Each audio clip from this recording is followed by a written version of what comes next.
Hello, everyone. Today I have an amazing story for you. It's not just for your listening practice, but also to inspire you. The story is called Nothing is Free, and it will show you that hard work and determination can change lives. There was a young woman named Lila, 20 years old, living in a small, quiet town surrounded by mountains. Lila had big dreams. She wanted to own a chain of cafes and become a successful entrepreneur, but life wasn't easy for her. Lila's family was struggling financially.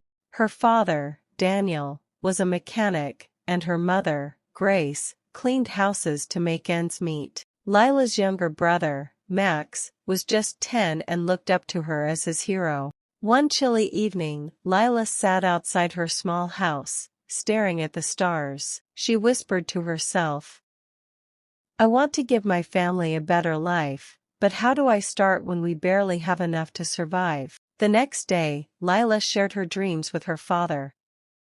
Daniel sighed and said, "Lila, dreams are not free. If you want something, you have to fight for it. Start with what you have, even if it's small." Lila thought deeply about her father's words. Then an idea struck her. She noticed that in her town, people loved fresh pastries but had to travel far to get them. She decided to start selling fresh pastries locally. But there was a problem. Lila had no money to buy the pastries. She decided to take a chance and approach the bakery owner, Mrs. Anderson, a stern woman who rarely trusted anyone. With confidence, Lila said, "Mrs. Anderson, I want to sell your pastries in my town, but I don't have money to buy them up front. Can you trust me? For 1 week, I will sell the pastries, return your money, and keep a small profit." Mrs. Anderson raised an eyebrow. "And why should I trust you, young lady?" she asked. Lila replied firmly, "Because I am determined, and I will work hard to prove myself." After a long pause, Mrs. Anderson said, "All right, I'll give you pastries for 1 week. If you fail to pay me back, don't come here again." Lila was thrilled. Early the next morning, she carried the pastries back to her town and set up a small stand near the park. She greeted every passerby with energy and a smile, saying, "Fresh pastries, warm and delicious." At first, people were hesitant. They didn't know if the pastries were good, but Lila offered free samples and soon had her first customer. By the end of the day, she had sold everything and made a small profit. That evening, she returned to Mrs. Anderson and paid her back. The older woman nodded and said, "You kept your word. Come back tomorrow." From then on, Lila worked tirelessly. She woke up at 4 a.m., walked to the bakery, carried pastries to her town, and sold them with passion. After 2 months, she had saved enough money to buy a small cart, making it easier to transport more pastries. One day, a customer suggested, "Lila, why don't you make your own pastries? You're great at selling, but if you bake, you'll make more profit." The idea excited Lila but also scared her. She had never baked before. This was the moment she realized nothing is free, not success, not knowledge, not growth. "If I want to succeed, I must take risks and learn," she thought. Lila decided to ask Mrs. Anderson for help. The next morning, after delivering her payment, she said, "Mrs. Anderson, can you teach me how to bake?" The older woman frowned. "Why should I teach you? If you bake, you won't buy from me anymore. That's bad for my business." Lila looked at her and said, "You're right, but I won't forget the woman who gave me my first chance. If I succeed, I'll make sure to help your bakery too." Mrs. Anderson thought for a moment, then said, "Fine, but baking isn't easy. It takes time, patience, and hard work. If you're ready, I'll teach you." The lessons began. Early the next morning, Lila arrived at the bakery at 3 a.m., before the sun was up. Mrs. Anderson showed her how to mix flour, knead dough, and bake it perfectly. At first, Lila struggled. Her hands ached, and her pastries often came out too hard or too soft. One day, after ruining another batch, she sat down feeling defeated. "Maybe I'm not good enough for this. Maybe I should give up," she thought. But then she remembered her father's words, dreams are not free. Every mistake was teaching her something new. Giving up was not an option. The next day, she returned with even more determination. Slowly, her pastries improved.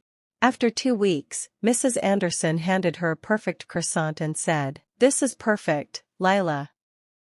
You're ready." Overjoyed, Lila rented a small oven and began baking at home. Her family was amazed. Max helped her pack pastries, and her mother made tea while she worked late into the night. Soon, Lila wasn't just selling pastries, she made cookies and cakes too. The town loved her creations, but success wasn't without challenges.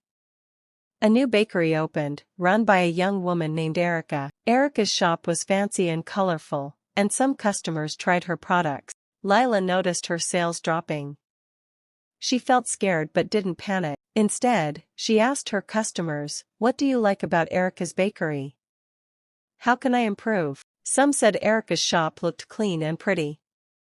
Others praised her cake designs. Lila realized she needed to grow not just as a baker, but as a businesswoman. She painted her cart, added decorations, offered free samples, and even learned cake decoration by watching videos at the library. Slowly, customers returned. Months passed, and Lila saved enough money to rent a small shop. It wasn't as big as Erica's, but it was warm and welcoming. She named it Lila's Fresh Bakes. Every morning, she woke before sunrise, baked fresh pastries, and opened her shop with a smile. Her family helped her, and Max loved talking to customers. But life tested her again. One stormy night, she noticed smoke in the bakery. A small fire had started near the oven. She grabbed water and stopped the flames, but much of her equipment was damaged. The next morning, the townspeople gathered. Some whispered, maybe this is the end for her, but Lila felt determined, not defeated. "This is just a challenge. I've faced struggles before, and I will face this too. I won't give up," she said. 75881 Lila asked for advice from Mrs. Anderson, who had retired. The older woman smiled. "Lila, you already know the answer. Work harder. Believe in yourself, and others will believe in you too." Inspired, Lila rebuilt her bakery. She baked at home with the little equipment she had and told her customers, "I won't let you down. I'll keep serving you, even if it's a small amount for now." Townspeople admired her courage. Many donated ingredients, money, and time to help prepare the bakery. Lila realized that when you work hard and never give up, people notice and want to help. After months of effort, Lila reopened her bakery, better than ever. She introduced cupcakes and muffins. On the day of the grand reopening, the town's mayor said, "Lila, you are a true inspiration. You've shown us that with determination, anything is possible." Lila stood before the crowd and said, "Nothing in life is free, not success, not respect, not love. Everything must be earned with hard work, patience, and persistence. Never let failure stop you. Every challenge is a step towards something greater." From that day, Lila's Fresh Bakes didn't just sell pastries. It became a symbol of hope. People from other towns visited to meet the young woman who never gave up. Lila's story teaches us: 1. Dreams aren't free, they require hard work and sacrifice. 2. Failure is not the end, it's a chance to grow stronger. 3. Help yourself first. When people see your effort, they will support you. 4. Never give up. The darkest moments often come just before success. Lila didn't just build a bakery, she built a life full of purpose, respect, and pride. And so can you. Whatever your dream is, don't stop chasing it. Remember, nothing is free, but everything is possible. If motivated, then like, subscribe and comment for my support and a new video.